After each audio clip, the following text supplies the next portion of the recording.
Hi అండి. ఈరోజు ఎక్కువ హడావిడి లేకుండా గుత్తి వంకాయ కూర చూపిస్తాను. మీరు ఫస్ట్ టైం చేస్తున్న చాలా రుచిగా వస్తుంది. ముందుగా కడాయిలో ఆవాలు, ధనియాలు, జీలకర్ర, పచ్చెనగపప్పు, వేరుశనగపప్పు, అలాగే ఎండుమిర్చి, లవంగాలు 2, దాల్చిన చెక్క, 8, 9 వెల్లుల్లిపాయలు వేసి ఫ్రై చేసి చల్లార్చుకుందాం. నెక్స్ట్ వంకాయలను కట్ చేసుకుని సాల్ట్ వాటర్లో వేసుకుందాం. ఇప్పుడు మనం ముందుగా ఫ్రై చేసుకున్న మసాలాల్లో కొంచెం చింతపండు వేసి, ఒక స్పూన్ పసుపు, ఒక రుచికి తగ్గ సాల్ట్ యాడ్ చేసుకొని ఒకసారి మిక్సీ పట్టి నెక్స్ట్ 2 ఆనియన్స్, 2 టమోటాలు వేసి మెత్తగా మిక్సీ పట్టుకోవాలి.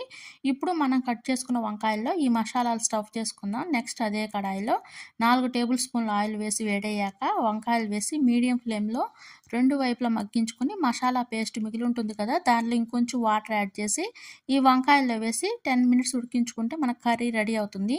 మీకు రెసిపీ డీటెయిల్ కావాలి అంటే మన ఛానల్లో అప్లోడ్ చేసి ఉంది. టైటిల్ దగ్గర క్లిక్ చేసి ఒకసారి చూసి ట్రై చేయండి. మీకు ఈ వీడియో కానీ నచ్చితే ప్లీజ్ లైక్ చేయండి, షేర్ చేయండి, సబ్స్క్రైబ్ చేసుకొని సపోర్ట్ చేయండి.